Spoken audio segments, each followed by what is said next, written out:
The impossible recruit. Drill Sergeant Cragthor's forearms twitched with irritation as he surveyed the new batch of recruits lined up in the vast docking bay of the Galactic Defense Academy. His scaled skin rippled slightly under the harsh lights as he paced the pristine metal floor, purposefully making his taloned feet click with each step. The sound echoed through the cavernous space, striking fear into the hearts of the 37 alien recruits from across the unified galaxies. All except one. At the end of the line stood a small bipedal creature with smooth, soft-looking skin and an unsettling number of teeth visible through what the Academy translator identified as a smile. The human, Maya Chen according to her file, stood a full head shorter than even the diminutive Centaurians. She appeared almost fragile next to the hulking Drax warriors and the crystalline Firians. "Attention!" Cragthor bellowed, his voice amplified by the vocal enhancers embedded in his throat. The recruits snapped to rigid postures, fear emanating from them in almost visible waves, all except the human, who seemed to straighten up with an easy, fluid motion that looked almost relaxed. "I am Drill Sergeant Cragthor of the Inner Core, veteran of the Tarjan conflict, survivor of the Void Wars, and your worst nightmare for the next 3 cycles," he snarled, his secondary eyes narrowing to focus on individual reactions. "You are the dregs of the galaxy, the unpolished refuse that the Unified Defense Force has tasked me with shaping into something marginally useful." He stopped directly in front of Maya, all 4 of his eyes boring into her. "And what do we have here? A human. I wasn't aware they were allowing pets into the academy now." Several recruits chuckled nervously. Maya's expression didn't change, though Cragthor's enhanced senses detected a slight increase in her heart rate. "Recruit Maya Chen, Earth Division." "Sir," she responded, her voice calm and level. "Earth," Cragthor scoffed. "That backwater mudball barely qualifies as civilized space. Category C planet at best. What could a soft thing like you possibly contribute to galactic defense?" "I guess we'll find out, sir," Maya replied, that strange smile still in place. Cragthor leaned in closer, his mandibles nearly brushing against her face. Most recruits would be trembling by now. "Your species hasn't even survived their first interplanetary conflict. The unified galaxies accepted your kind out of pity after your solar system was nearly destroyed in the Proxima incident. With respect, sir, we survived," Maya said simply. Cragthor pulled back, irritated by her composure. "We'll see how long that lasts. First exercise begins in 10 minutes. Report to Training Arena Alpha. Last one there runs the gauntlet." As the recruits scattered, Cragthor pulled up Maya's file on his neural interface. "Born in New Shanghai, Earth. 26 standard solar cycles old. No notable genetic enhancements, typical of humans, who stubbornly clung to their natural evolution, despite the obvious advantages of genetic optimization. Moderate scores on entrance exams, nothing particularly remarkable. Yet something about her bothered him. In Training Arena Alpha, the first exercise was simple, a standard gravitational adaptation course. Recruits would navigate an obstacle path while gravity fluctuated between 0.5 and 3 times standard. Most species struggled with the higher gravity segments, particularly those from low-gravity worlds. Cragthor watched with satisfaction as recruits crawled through the 3G section, their bodies straining against the invisible force. When Maya's turn came, he secretly increased the setting to 3.5G, expecting to see her collapse immediately. Instead, she moved through it with visible effort, but no real distress. Her breathing remained controlled, her movements deliberate and efficient. She completed the course with the 3rd best time, behind only the Drax warriors who evolved on a 2.2G world. "How is that possible?" muttered Lieutenant Silix, Cragthor's assistant. "Humans come from a 1G world." Cragthor didn't respond, his mind racing. Perhaps this was an anomaly, a fluke. The second exercise was the atmospheric adaptation chamber, a brutal test where recruits had to complete tasks while the air composition shifted from oxygen-rich to various other gas mixtures. Many species required supplemental breathing apparatus for certain segments. Maya used the standard issue respirator for the methane and chlorine stages, but handled the oxygen deprivation segment with surprising resilience, maintaining consciousness far longer than expected for a species from oxygen-rich Earth. By the end of the first day, Kragthor was seething with frustration and curiosity. The human had not excelled at everything. Her reaction times were only average, and her sensory acuity was below many species, but her physical endurance was inexplicably high. "Gather up, wastrels!" Kragthor roared as the exhausted recruits assembled in the central hall. "Today was merely a taste of what awaits you. Tomorrow, we begin the real training." His eyes fixed on Maya. "Some of you might be feeling confident. Some of you might think you've proven something." He stalked closer to her. "You've proven nothing except that you can survive day one. The weakest among you will wash out within a week. That is a statistical certainty." That night, Kragthor couldn't sleep. He pored over Earth's data in the Galactic database. Gravity at 1 g, atmospheric pressure 1 atm, oxygen content 21%, nitrogen 78%, trace gases 1%. A completely average, unremarkable world by galactic standards. Class M planet. Habitable, but not exceptional. So why was this human performing at levels that defied her planet's classification? On the second day, Kragthor decided to escalate. The morning began with the infamous Survival March, a 50-kilometer trek through the Academy's environmental simulator, programmed to cycle through extreme heat, cold, wind, and precipitation. "This exercise has a 40% dropout rate," Kragthor announced with malicious pleasure. "Complete the course, or complete your discharge paperwork." 8 hours later, only 22 of the original 37 recruits staggered across the finish line. Maya Chen was among them, her uniform soaked with sweat, but her stride still steady. 3 recruits had been hospitalized with hypothermia, 2 with heat stroke. Impressive for a soft skin, Kragthor admitted grudgingly when Maya finished. "But the real test comes tomorrow." "Looking forward to it, sir," she replied, wiping her brow. That evening, Academy Director Vostrix summoned Kragthor to his office. "You've accelerated the training schedule," the director observed, his gelatinous form pulsing with subtle colors that indicated concern. "Just testing their limits, sir," Kragthor replied stiffly. "I understand you're particularly focused on the human recruit." Kragthor's mandibles twitched. "There's something not right about her, sir. Her endurance exceeds what should be possible for a species from Earth's environmental parameters." Director Vostrix rippled thoughtfully. "Perhaps our understanding of humans is incomplete. They are relatively new to the galactic community." "Perhaps," Kragthor agreed reluctantly. "Tomorrow I intend to put her through the crucible." The director's form pulsed with alarm. "The crucible is scheduled for week 3, after proper conditioning." "With respect, sir, I need to understand what we're dealing with. If she washes out, so be it." The director's colors darkened. "Very well, Sergeant, but I will be monitoring the situation closely."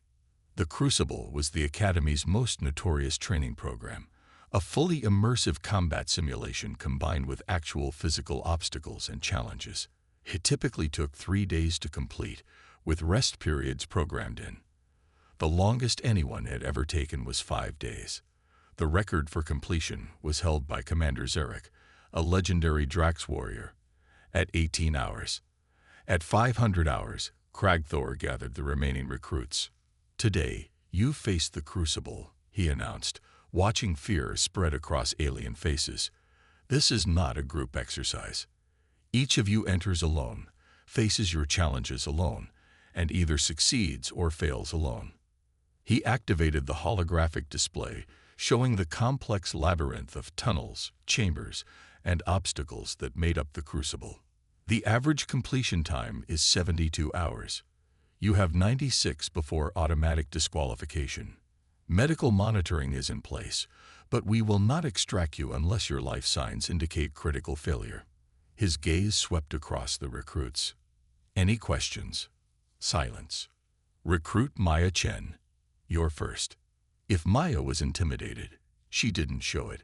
She simply nodded, checked her basic equipment, and approached the crucible's entrance.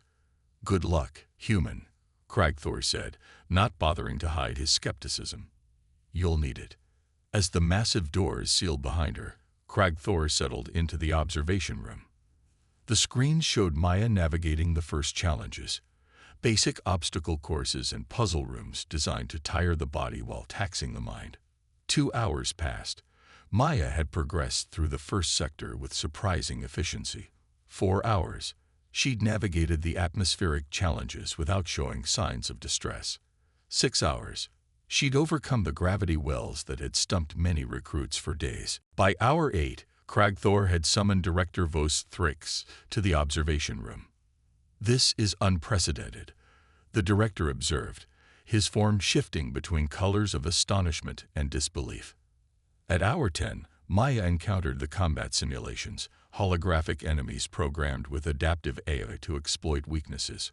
Her technique wasn't particularly sophisticated, but she displayed an almost reckless determination, absorbing hits that would have made other recruits retreat, pushing forward with relentless drive.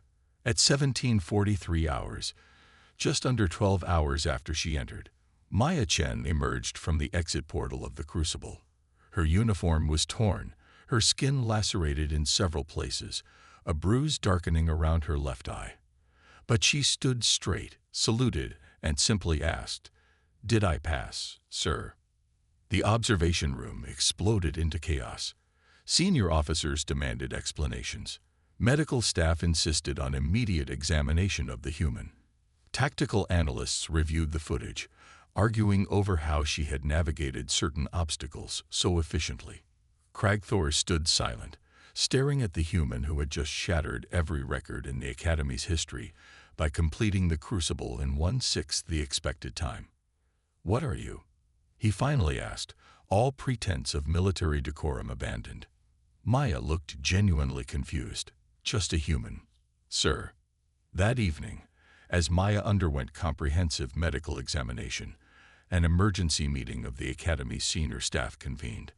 "The results are clear," Chief Medical Officer Dr. Xanthar reported, her tentacles gesturing at the holographic displays of Maya's scans. Recruit Chen shows elevated hemoglobin levels, extremely efficient oxygen processing, bone density 1.5 times our projections for humans, and muscle fiber structure that allows for sustained output under stress. "Genetic engineering," someone suggested. "Negative. Her genetic structure shows normal human variants, no signs of artificial enhancement." Director Vosthrix pulsed with concern. "Then how do you explain her performance?" Dr. Xanthar hesitated. "I've initiated a comprehensive review of Earth's planetary data. Preliminary findings suggest we may have misclassified the planet." The room fell silent. "Misclassified?" Cragthor asked incredulously. "How?" "Earth's average parameters fall within standard Class M ranges," Dr. Xanthar explained.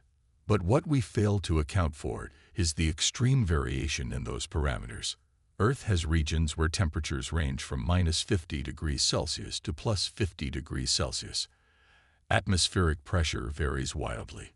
Some regions have nearly 30% oxygen, others less than 15%. Gravity fluctuations across the surface are minimal by galactic standards but still present." She paused, her tentacles twisting nervously. "In essence, Earth isn't a single environment. It's dozens of environments on one planet, and humans evolved to survive in all of them." Cragthor felt a chill run down his spine. "You're saying humans are Deathworlders," Dr. Xanthar confirmed. "Earth should be reclassified as a category A Deathworld, and Maya Chen is just an average specimen of her species."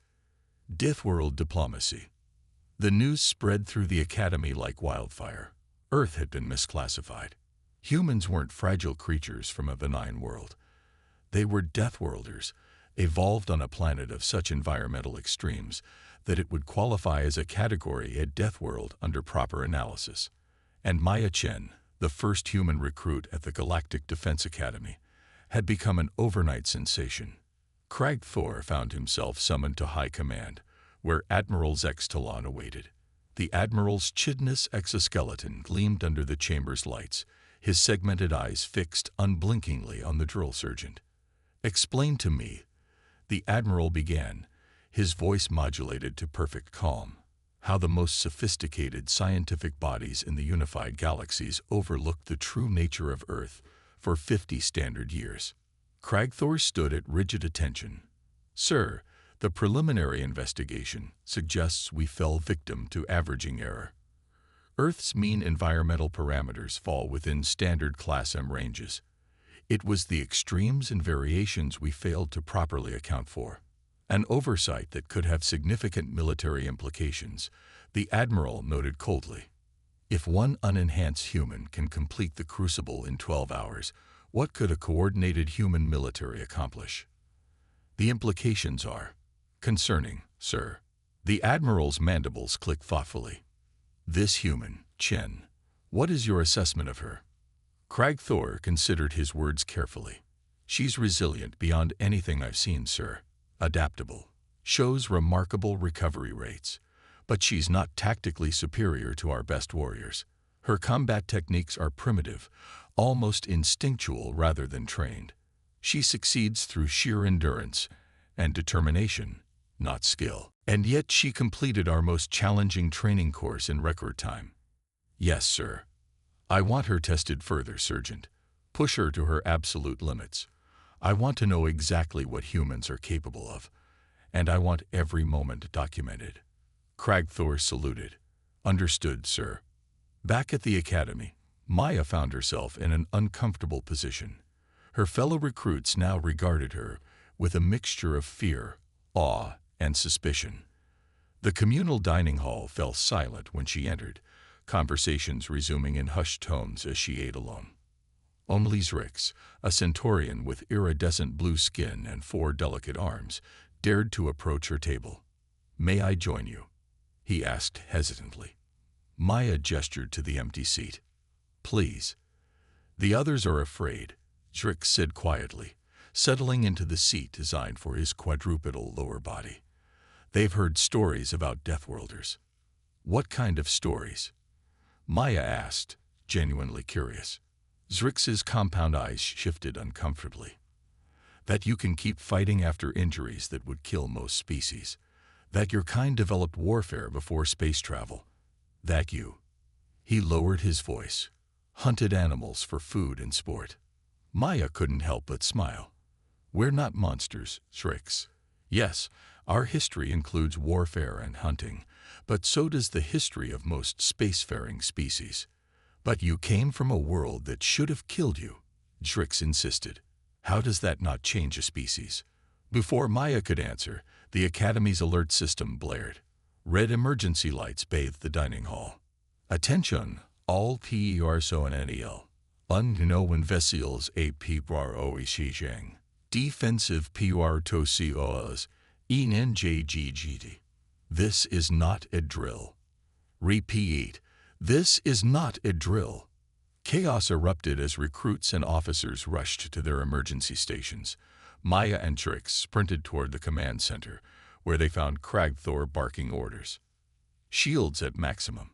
Get those defense turrets online."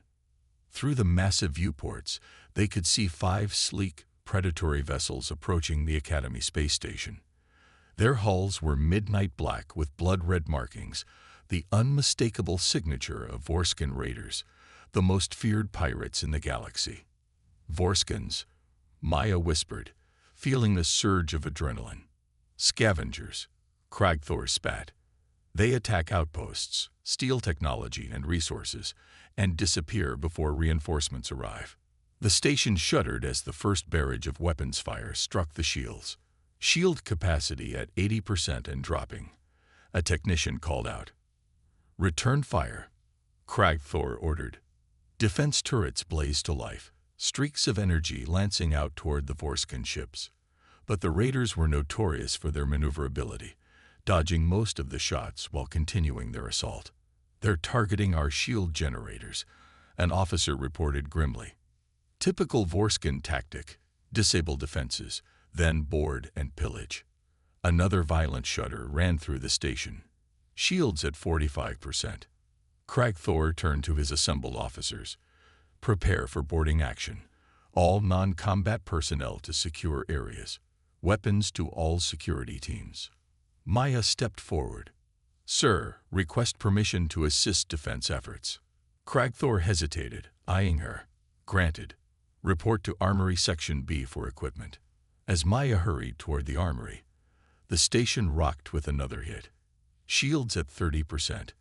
Breach imminent in sectors 7 through 12. In the armory, chaos reigned as officers distributed weapons and armor. Maya quickly donned a standard combat suit and selected a basic pulse rifle, along with several small devices from her personal kit. What are those? Zrix asked, appearing beside her with his own equipment. Just some things I brought from Earth, Maya replied, securing the devices to her belt. Might come in handy. The station shuddered violently as the shields finally collapsed. Alarm klaxons wailed as the automated system announced. DTKT. Emergency bulkheads NJG'd. Intributier ALERT in CTC2Rs 8, 9, and 11. Maya's tactical communicator crackled. All defensive units converge on breach points. Cragthor's voice commanded. Hold until reinforcements arrive. Maya and Zrix raced toward Sector 8, joining a squad of Academy security officers.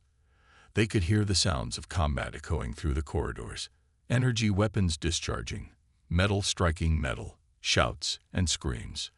They rounded a corner to find 3 security officers pinned down by Vorskin raiders.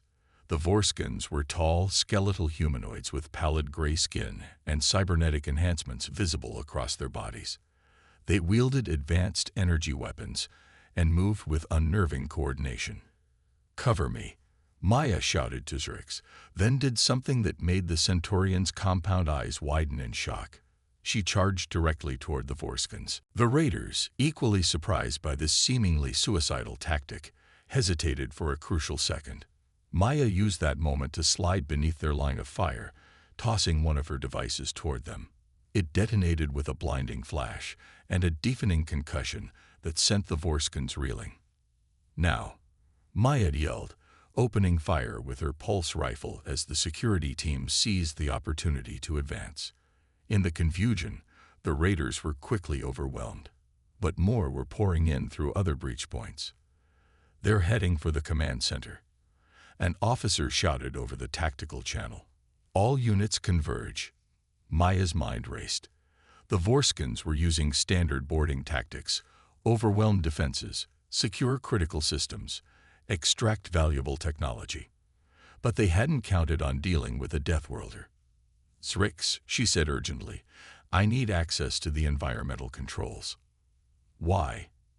The Centaurian asked, bewildered. Trust me. They fought their way to an auxiliary control station, where Maya quickly interfaced with the Academy systems. What are you doing? Zrix asked as she bypassed security protocols with surprising efficiency. Vorskins evolved on a low-gravity world with a thin atmosphere, Maya explained, fingers flying across the control panel. Their cybernetic enhancements compensate for other environments, but they have limits. Understanding dawned in Zrix's eyes. You're going to change the environmental settings. Only in the sections they've breached, Maya confirmed, finalizing the commands. Increasing gravity to 3G and reducing oxygen content by 30%. But our own people will struggle, yes. But they've been training in variable conditions. Maya's eyes gleamed. The Vorskins haven't. She activated the changes, then opened a channel to Cragthor. Sir, I've modified environmental parameters in breach sectors.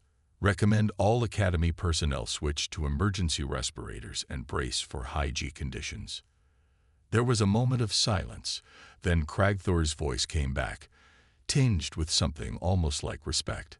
Understood. All units implement Deathworlder protocol. The effects were almost immediate.